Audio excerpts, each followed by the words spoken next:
Sarah's hands trembled as she opened the thick, leather-bound Bible that had sat on Grandma Mary's nightstand for years. The family had gathered in her quiet bedroom, the air heavy with the scent of lavender and something far deeper, an unspoken grief. The Bible creaked when Sarah lifted the cover, and that was when her breath caught in her throat. The pages inside were wrinkled, darkened in places, stained as though they had soaked up more than just time. Some were smudged with ink, the words blurred. And then Sarah realized those pages were wet from tears. "Grandma cried here," she whispered, her voice shaking as everyone leaned closer. James reached out and touched the edge of a page, his finger brushing over the hardened trail of dried tears. The room fell silent. They had all known Grandma prayed, but none of them had imagined she wept into her Bible so often, leaving behind scars of sorrow and pain no one had ever asked about. Then, as Sarah turned another fragile page, something fluttered out and landed softly on the bedspread. A folded letter. Its edges were yellowed with age, sealed, and on the front were words written in Grandma's familiar handwriting. "Do not open unless you are ready to hear the truth." The family gasped. Before James could pick it up, a sharp knock echoed at the front door. Everyone jumped. The letter remained between them, waiting as their hearts pounded. Now let's go back, before this moment, before the letter and the tears, to where it all began. Grandma Mary had always been the center of the family. Her silver hair was tied neatly into a bun, and her gentle eyes carried warmth like a soft fire on a cold night. She wasn't a woman of many words, but when she spoke, everyone listened. She lived in a small, cozy house at the end of Willow Street, where the porch creaked under your feet and the smell of fresh bread always floated through the windows. Her grandchildren loved to visit because she spoiled them with cookies and stories. Sarah often curled at her feet to listen, while James chased their younger cousins in the yard. Life at Grandma's always felt simple, happy, and full of love. But sometimes, only sometimes, Sarah noticed something different. She would find Grandma sitting alone by the window, Bible in her lap, staring out as if searching for something far away. Her lips moved silently in prayer, and sometimes, when she turned her face, her eyes looked red. "Grandma, why do your eyes look sad?" Sarah asked once, tilting her head. Grandma had smiled gently and patted her cheek. "Because, my dear, even the strongest hearts need to cry sometimes." Sarah didn't understand then. She thought maybe Grandma missed Grandpa, who had passed years ago. Or maybe she was just tired. But she never asked again. One Sunday after church, Grandma surprised everyone. She made her famous chicken pie and used her best dishes, the ones she usually saved for Christmas. The whole family gathered around her table, eating, laughing, and filling the house with noise. When the plates were cleared, Grandma looked around slowly, her eyes resting on each person. "One day," she said softly, "when I am no longer here, you will find things about me you never knew. Things I could not tell you in words." The family chuckled nervously. James teased, "Come on, Grandma. You're going to live forever." She smiled, but her smile didn't reach her eyes. Nobody pressed her further. Weeks passed and life carried on. Then one night, Grandma Mary went to sleep with her Bible on her chest and never woke up again. The house grew quiet without her. Her chair by the window sat empty, and the smell of bread was gone. The family grieved deeply, each in their own way. For days, no one entered her room. It was too painful. But eventually, Sarah and James knew they had to.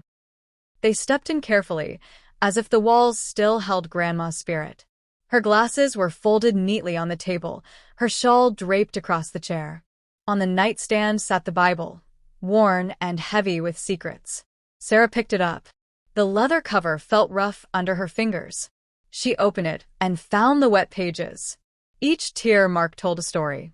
Some verses were circled, others underlined with shaky hands. In the margin, Grandma had written words, "Lord, give me strength to keep going." And on another page, "They don't see my pain, but you do." The family's eyes filled with tears. They realized Grandma had carried silent battles, pain she never spoke of. They had laughed with her, eaten her meals, hugged her, but never truly saw the weight she carried. Just as Sarah turned the page, the folded letter slipped out. It was sealed, fragile. On the front, the words were clear. "Do not open unless you are ready to hear the truth." The air in the room grew heavy. James reached for it, but before he could, a loud knock thundered at the front door. The sound jolted everyone. Who could it be at this hour? The letter remained on the bed, waiting, as their hearts pounded faster and faster. The knock came again, louder this time, and that was when Sarah whispered, "What if it's connected to the letter?" The family froze. The knock at the door thundered again, this time harder, as if whoever stood outside would not leave until it was opened. Everyone in the room froze, staring at one another. The old house seemed to hold its breath. The folded letter still lay on the bedspread, its words staring back at them. "Do not open unless you are ready to hear the truth." James clenched his fists. "I'll get it," he said, though his voice cracked slightly. He slid the letter onto the nightstand and marched toward the door, his footsteps echoing in the hallway. Sarah and the others followed slowly, their hearts pounding. When James finally pulled the door open, a gust of cold wind swept into the house, carrying with it the smell of wet earth. On the porch stood an old man, tall, his hair white, his coat damp from the rain. His eyes were sharp, yet they carried something heavy, like a shadow from the past. "Who are you?" James asked, gripping the doorframe tightly. The man looked past him into the house, as though searching for someone. His voice was rough, but steady. "I came for Mary Weston. Is she here?" At the mention of Grandma's full name, Sarah's heart stopped. She stepped forward, her voice trembling. "Grandma, she passed away 2 weeks ago." The man lowered his head, his jaw tightening. For a moment he said nothing. Then, in a voice barely above a whisper, he murmured, "I feared I was too late." The family exchanged confused glances. "Did you know her?" James asked. The man nodded slowly. "I knew her better than most. She and we share a history none of you know." His eyes drifted inside, landing on the Bible in Sarah's arms. "She told me one day that if I ever came back, the truth would already be waiting." The room fell into silence. Sarah's grip on the Bible tightened. Was this man connected to the tears that stained its pages? "Who are you really?" James demanded. The man hesitated, his eyes glistening. "My name is Edward. Years ago, I made a mistake that hurt Mary deeply. I came to make peace, but I suppose I am too late." His words hung in the air like thunder. The family stood frozen, unsure if they should let him in or shut the door. Sarah's mother, Elizabeth, finally spoke. "If you truly knew our mother, then you should come inside. Perhaps you can explain." Edward stepped over the threshold, his boots leaving small puddles on the wooden floor. The warmth of the house seemed to swallow him whole. His eyes roamed the familiar walls, the photographs of smiling faces, the chair by the window where Grandma once sat. "She kept this house just as I remember it," he whispered. James folded his arms, his tone sharp. "You still haven't told us why you're here. What did you mean when you said you made a mistake?" Edward sat down slowly, his hands trembling as he removed his hat. "Your grandmother was a strong woman, but she carried burdens no one else knew. Burdens because of me." The family leaned closer, their curiosity and fear tangling together. "Years ago," Edward began, "Mary and I were more than friends. We shared dreams of a future together. But I left. I walked away when she needed me most. And I never returned until now." Sarah's eyes widened. "Are you saying you were in love with Grandma?" Edward's eyes watered, but he did not look away. "Yes. And I broke her heart. That's why she cried. That's why those tears are on the pages of her Bible. Because of me." The room erupted in whispers. James shook his head, his voice rising. "No. Grandma never told us anything like this. She was married to Grandpa. She loved him. You're lying." Edward's face tightened. I am not here to dishonor her. She loved her husband, yes. But before him, there was me. And I left her with questions, wounds that never healed. Sarah clutched the Bible closer. She flipped to one of the tear-stained pages, reading the shaky words Grandma had written in the margin. Some wounds never close, Lord. But I will trust you. Her chest tightened. Could this be what Grandma meant? The family sat in silence, the weight of Edward's confession pressing down on them. Then, without warning, Sarah's little cousin Daniel reached for the letter on the nightstand. Maybe this will explain everything, he said innocently, holding it up. Don't. Sarah started, but it was too late. Daniel had broken the seal. The sound of the tearing paper echoed like thunder. The family gasped as he unfolded it. Inside was Grandma's handwriting, the ink blurred in places by what looked like water. No, by more tears. Sarah took it gently from his hands and began to read aloud.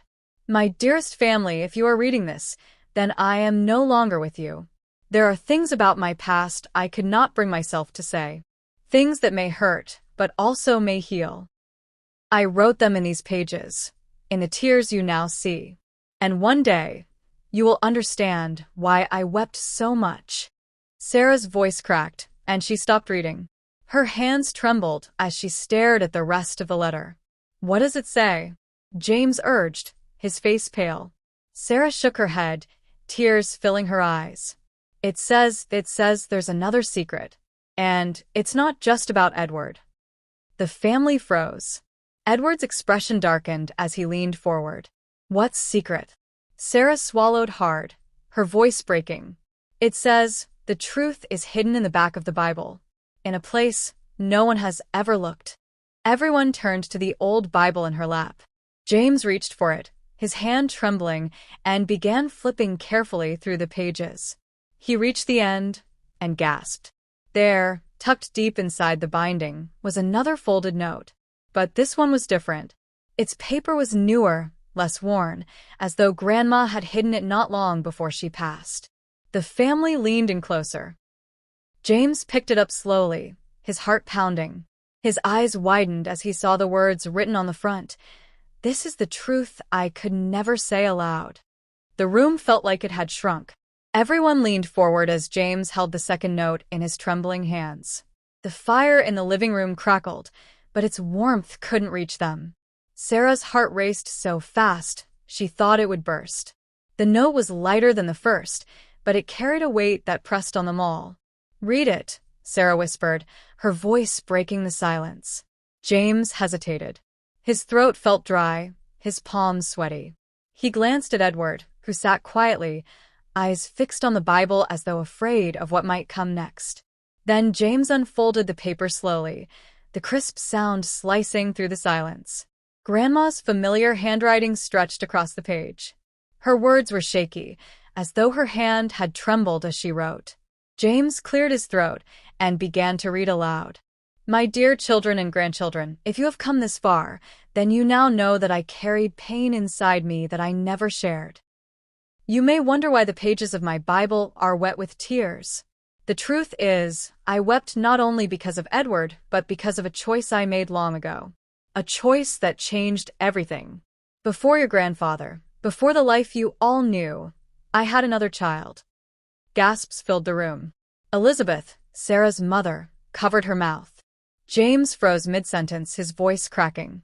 Sarah felt her body go cold. Another child, she whispered. James continued, his voice unsteady. Yes, a child I bore in my youth. The world was not kind to me then. I was alone, afraid, and I made the hardest choice of my life. I gave that child away, believing it was best for them, and for me. But not a day passed that I did not cry for them. My Bible holds those tears.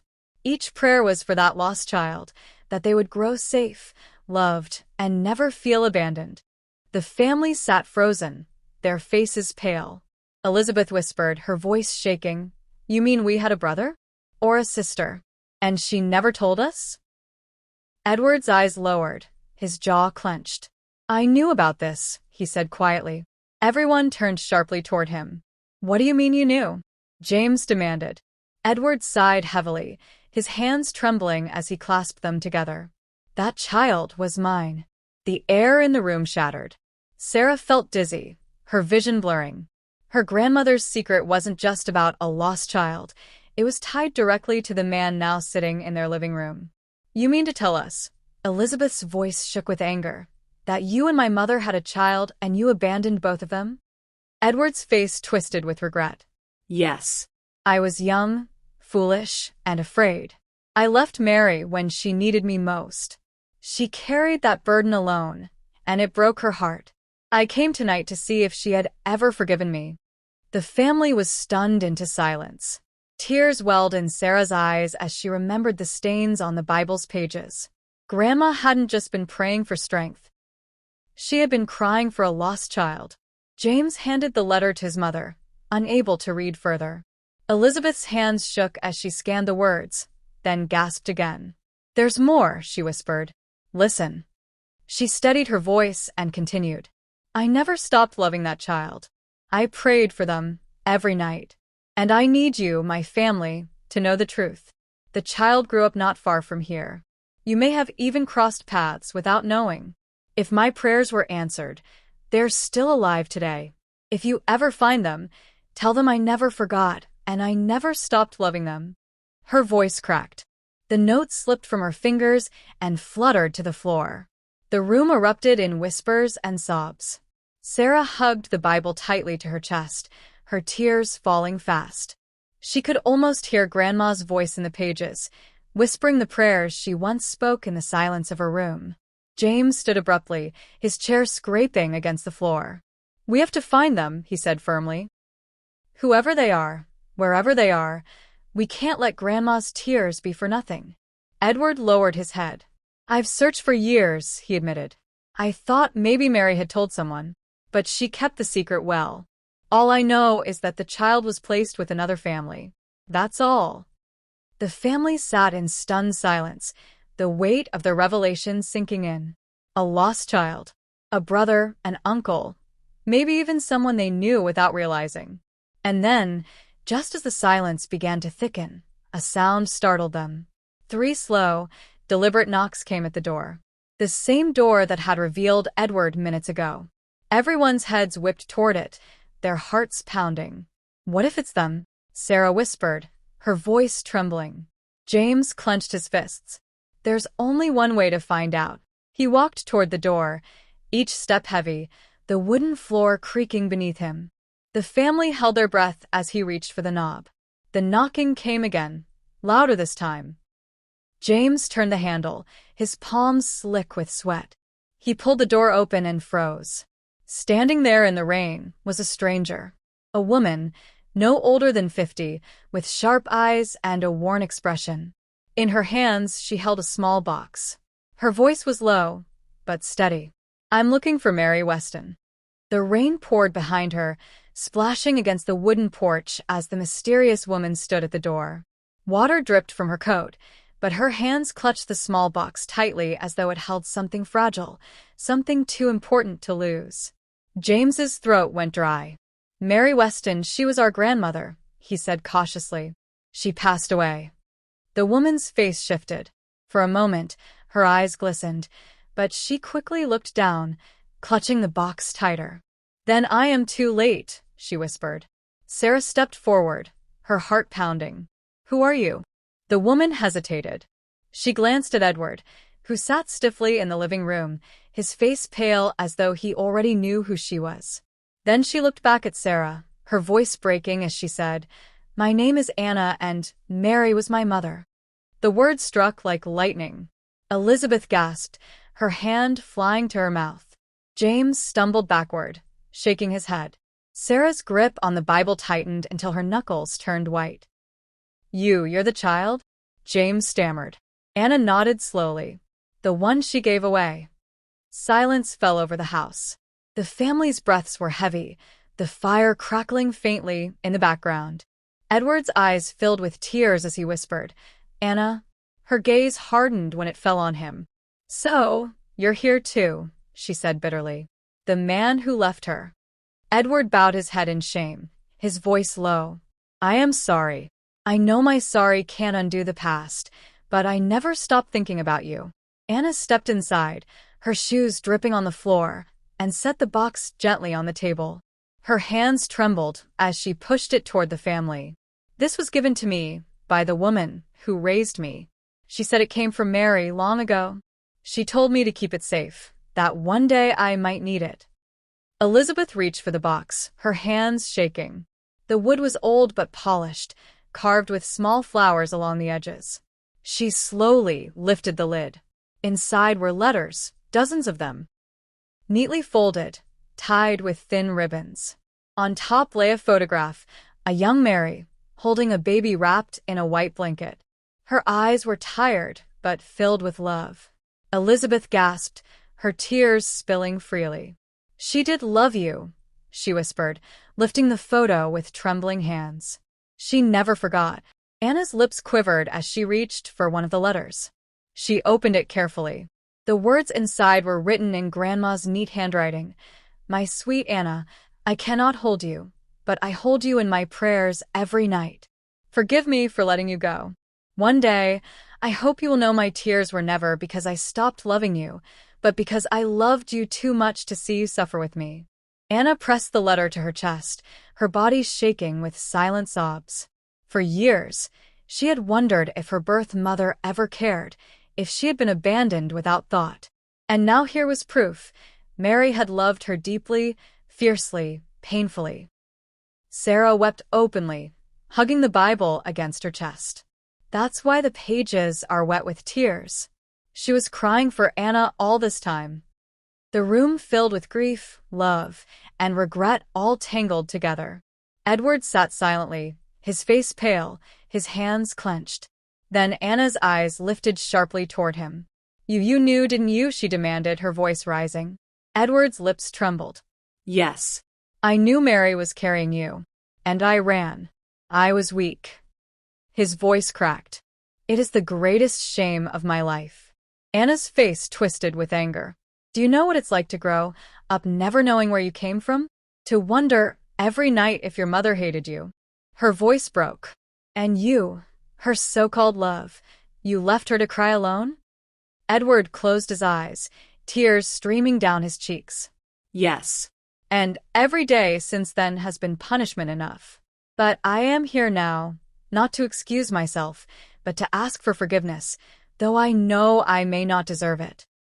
The family sat silently, their emotions torn between anger, sorrow, and compassion. Elizabeth finally broke the silence. "Anna, you are our blood. You're not just Grandma's child. You're part of us too. You're my sister." Anna's lips quivered as she looked at Elizabeth, then Sarah and James. For the first time, her hardened expression softened. "Sister," she repeated softly, as though testing the word on her tongue. But before the moment could settle, Sarah noticed something unusual at the bottom of the box. Beneath the letters, beneath the photograph, there was another envelope. It was sealed, but on the front, in Grandma's handwriting, were the words, "For the day Anna finds her family."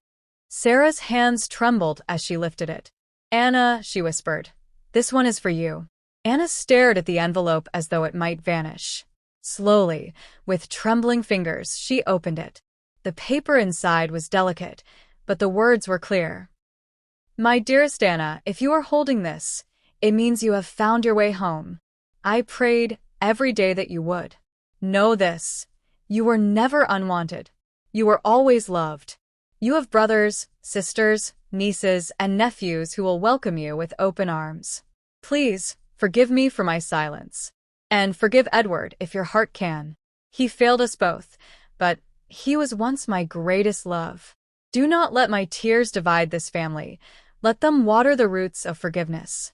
My prayer is that you will be one family, whole at last."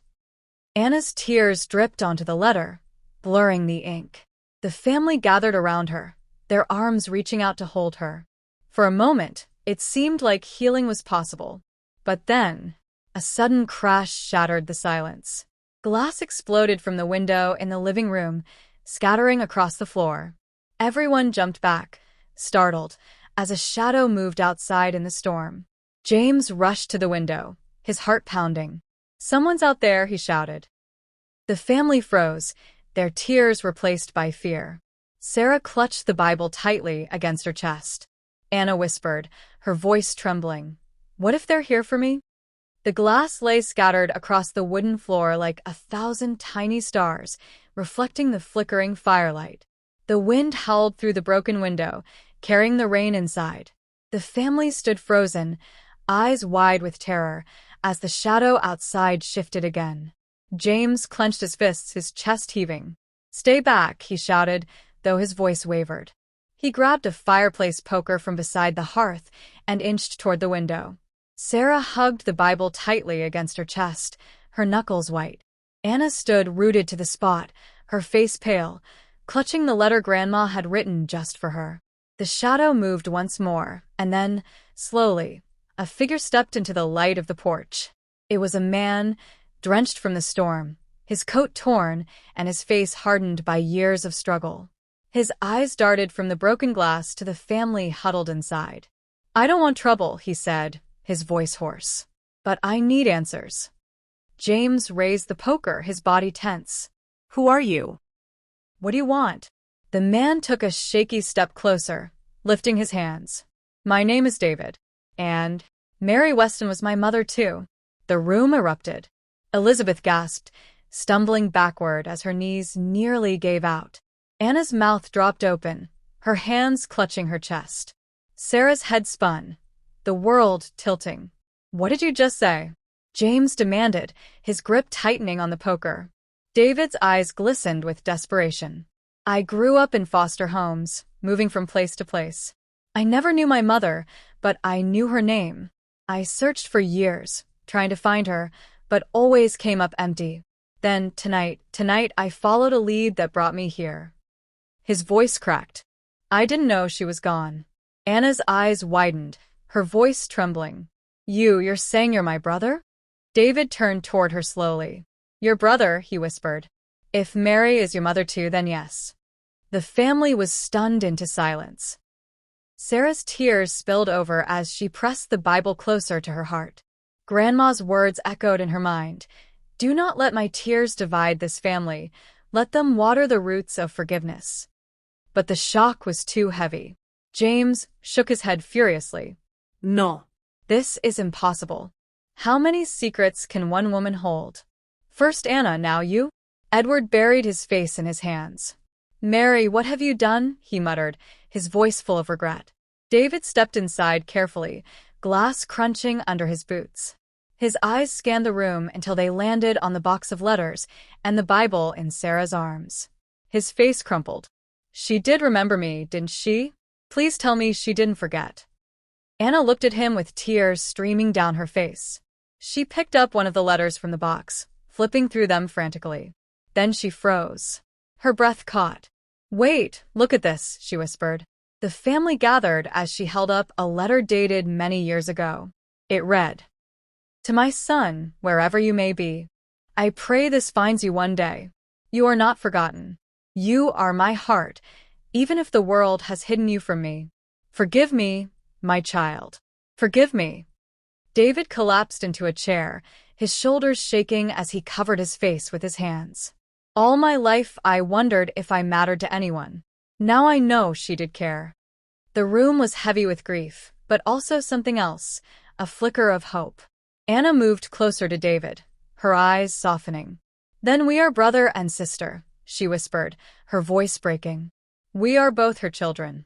For the first time, David looked at her directly. His lips trembled into the faintest of smiles. "Family," he said softly. Sarah's tears flowed freely.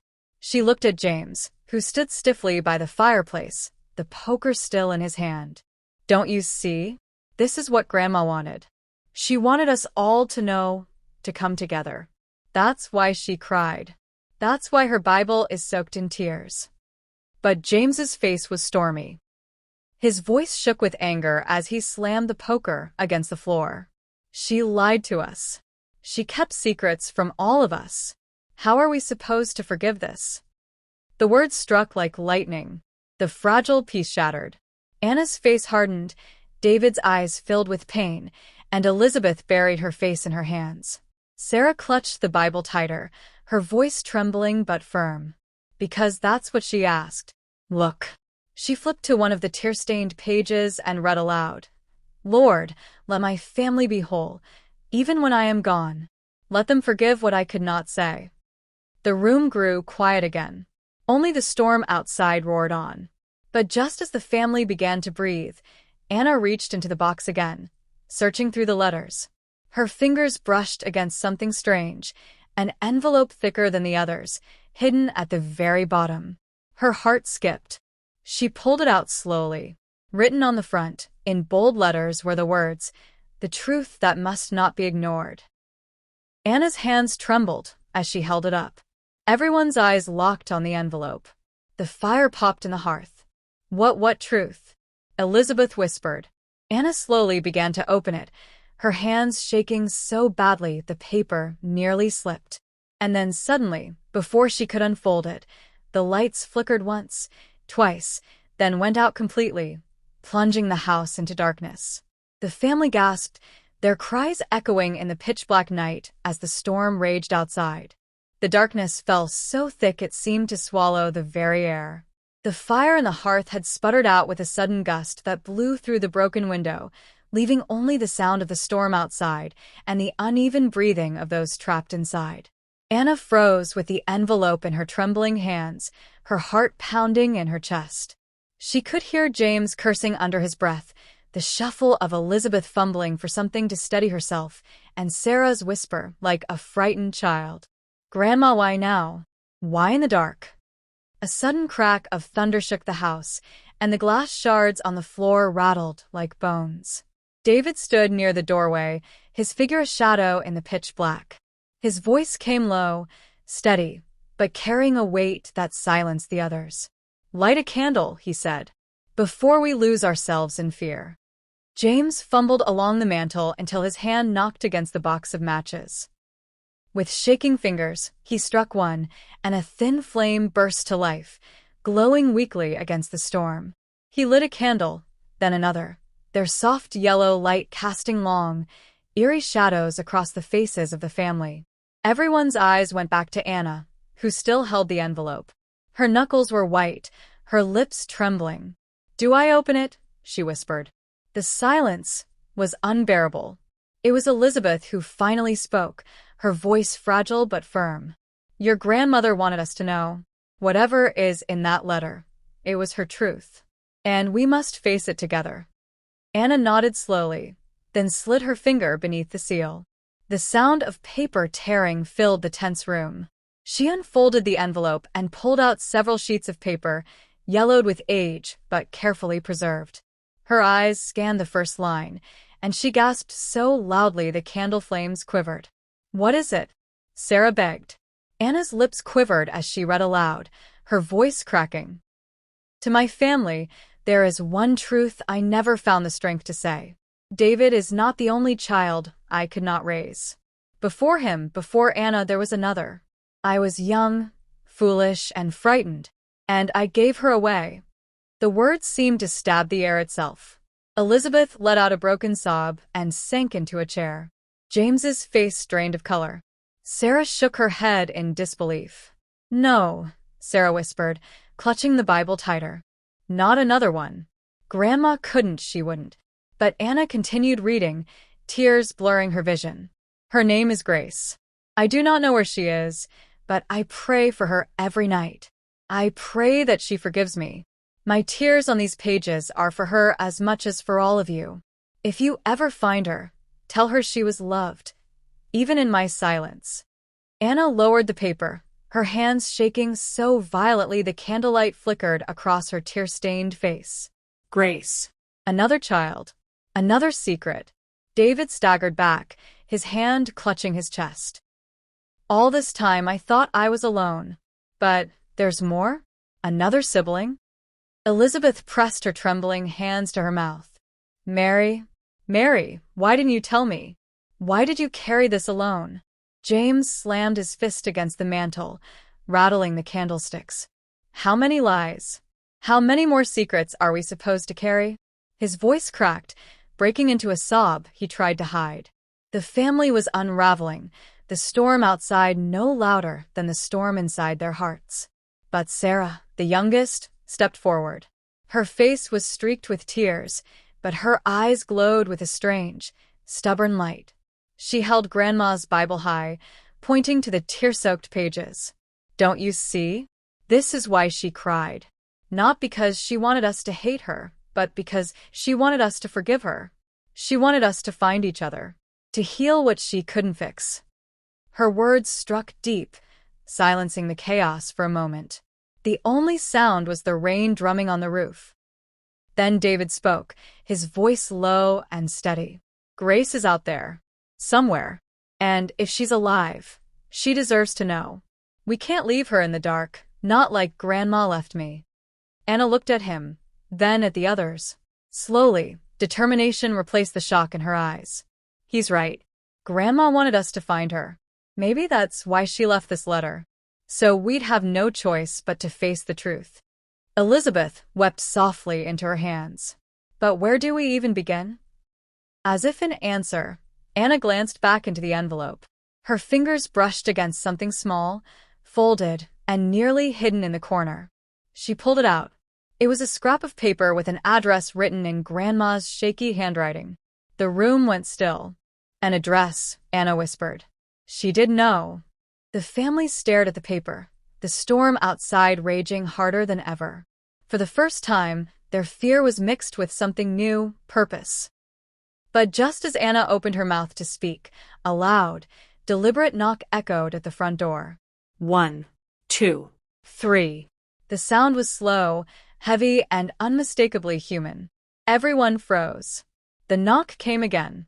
This time, louder. Whoever it was, they knew. The knocking thundered through the house again, 3 heavy blows that made the walls tremble. The family stared at one another, the candles flickering nervously between them. Outside, the storm screamed against the broken window, but the sound of that deliberate knock was louder than any wind. Anna's hands tightened around the scrap of paper with the address. Her pulse raced. What if it's her?" she whispered, her voice shaking. "Grace?" Sarah's voice cracked as she clutched Grandma's Bible to her chest. "But how could she know to come here tonight?" James gritted his teeth, still gripping the fireplace poker as though it was his last defense. His face was pale, his knuckles white. "We don't open the door." "Not yet." "Not until we know who it is." David, soaked and weary from the storm, moved toward the door anyway. His voice was calm but heavy. "If it's her, she deserves to be let in. If it's not, we'll face it together." The third knock came again, this time with such force that the candlesticks rattled, and Elizabeth let out a cry, clutching her shawl. "Please," she whispered, "don't keep us in the dark. Someone has to open it." David placed his hand on the knob. The entire family held its breath.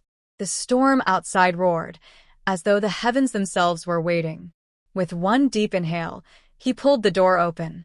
Standing there in the rain was a woman. She was tall, her hair damp and clinging to her cheeks, her clothes clinging to her from the storm. But it wasn't her appearance that made the family gasp, it was her eyes. They were Mary's eyes. Grandma's eyes. The woman's lips trembled as she looked past David into the house. Her gaze fell on the Bible in Sarah's arms, on the box of letters, on the tear-stained faces gathered around the faint candlelight. Her voice was soft, but each word carried the weight of years unsaid. I think this is where I belong." Anna staggered back, her breath catching. "Grace?" she whispered, almost too afraid to hope. The woman nodded slowly. "That's what they called me. Grace Weston. I've been searching for answers my whole life. And something told me to come here tonight." Her eyes shimmered with unshed tears. "Please. Tell me, did she ever speak of me?" The silence was unbearable. Then Sarah stepped forward, her small hands shaking as she held out the Bible. "She never forgot you. Her tears are all here. Every page she cried for you." Grace's hand flew to her mouth as her knees buckled. David lunged forward and caught her, steadying her as she broke into sobs. Her body shook with grief, so raw it pulled tears from everyone in the room. Anna dropped to her knees beside her, clutching her hand. "You're our sister. Grandma loved you. She prayed for you every night." Grace's sobs turned into gasps, her voice breaking through the storm. "All my life, I thought I was nothing, that I didn't matter. But she remembered me." Elizabeth wept openly now, rocking back and forth. "Mary carried you in her heart until the very end." For a moment, there was nothing but crying, nothing but the sound of old wounds breaking open and new bonds being stitched together. But James stood rigid, his face like stone. "Another one," he muttered, shaking his head. "Another secret. Another stranger. How many more are we supposed to accept before we break completely?" His words fell like a hammer. Grace looked up at him, her face pale with hurt. "I'm not here to take anything from you. I just wanted to know if I was loved. If I had a family." David's voice grew sharp. "She is family, whether you accept her or not." The tension crackled like lightning. For a moment, it seemed the storm outside had come inside with them. Then Anna remembered the paper with the address. Her eyes widened as she glanced at Grace. "Wait," she said softly. "If you're here tonight, then why would Grandma leave us this address?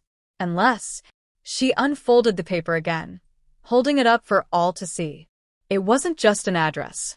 Beneath the street and number, in Grandma's trembling handwriting, were 4 haunting words. "She does not know." Anna's stomach dropped. The air seemed to leave the room. She looked back at Grace with wide, horrified eyes. "Grace, there's something Grandma wanted us to tell you. Something you don't know." Grace's face drained of color. What do you mean I don't know?" Anna's hands trembled, the paper nearly slipping from her grasp. She looked at Sarah, then at David, then at Elizabeth, but no one spoke. The silence was suffocating. Grace's voice rose, sharp with fear and anger. "What don't I know?"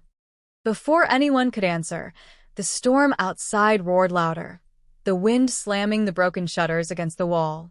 The candles flickered violently, and the entire house groaned under the weight of the tempest.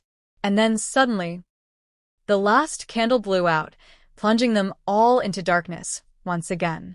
The last sound before silence was Grace's trembling whisper in the dark. "Tell me the truth." The darkness was so complete it felt alive, pressing against their skin, thick with the weight of unspoken truth. The storm outside howled like a wounded beast, battering the broken window, shaking the shutters, and drowning the house in thunder. But inside, the silence was worse. Grace's trembling whisper still lingered in the air. "Tell me the truth." Anna clutched the paper in her hands, her body shaking. The words written by Grandma stared back at her even in the faint glow of lightning that cracked through the sky. "She does not know." David's voice broke the silence, low and urgent. Anna read it. Don't hold back. "Whatever it is, she deserves to know." But Anna hesitated, her throat tight with fear. She looked at Grace, her new sister, kneeling there in the dark, her eyes wide with desperation, her fingers digging into the floorboards as if bracing herself against a truth she wasn't ready to hear. Elizabeth's shaky voice filled the void. Anna read it aloud. "If Mary wanted this truth to come out, then we have no right to bury it." Another crack of thunder rattled the house, and Anna finally unfolded the rest of the letter. Her voice trembled as she read. "Grace was not only given away. She was taken from me by force. My father, your grandfather, made me sign papers when I was young and helpless. He said I was not fit to raise her. He sent her away, told me never to speak of it again. I lived with that silence my whole life. She does not know the truth. She does not know she was stolen from me." Gasps erupted in the room. Elizabeth let out a wail that shook the walls. James stumbled back, dropping the poker with a clatter. Sarah's small hands flew to her mouth, her eyes flooding with tears. Grace sat frozen, the words striking her like blows. Her chest heaved as if she couldn't breathe. "Stolen from her?" she whispered. Anna's tears streamed down her face. "Grandma didn't give you up, Grace." She fought for you in her heart every single day. She cried into these pages because she wanted you back. You were never unwanted, you were taken. Grace's sobs tore through the silence. She pressed her hands to her face, rocking back and forth as her body broke with the weight of revelation. All these years, I thought I was abandoned. I thought I wasn't good enough. But she loved me. She never stopped loving me. David dropped to his knees beside her, gripping her shoulders. You are her daughter. You are her sister. You were loved all along. Elizabeth reached out with trembling hands, pulling Grace into her arms, rocking her the way a mother rocks a child. Mary would have given her life for you, child. And, in a way, she did. The storm outside began to calm, as though nature itself had been holding its breath for this moment. The wind softened. The rain grew gentler, drumming like soft tears instead of violent blows. Sarah, her face streaked with tears, stood and raised the Bible high. Her voice, small but strong, filled the room. Grandma's tears weren't for secrets. They were prayers. She wanted us to find each other. She wanted us to forgive. She wanted us to be one family. The candlelight sparked again as James relit one of the wicks, and the golden glow filled the room once more. The sight was heartbreaking and beautiful. Grace in Elizabeth's arms, David kneeling beside them, Anna clutching the letter, Sarah holding the Bible aloft like a torch in the darkness. James stood apart, his jaw tight, his eyes glistening. For a long moment he didn't move.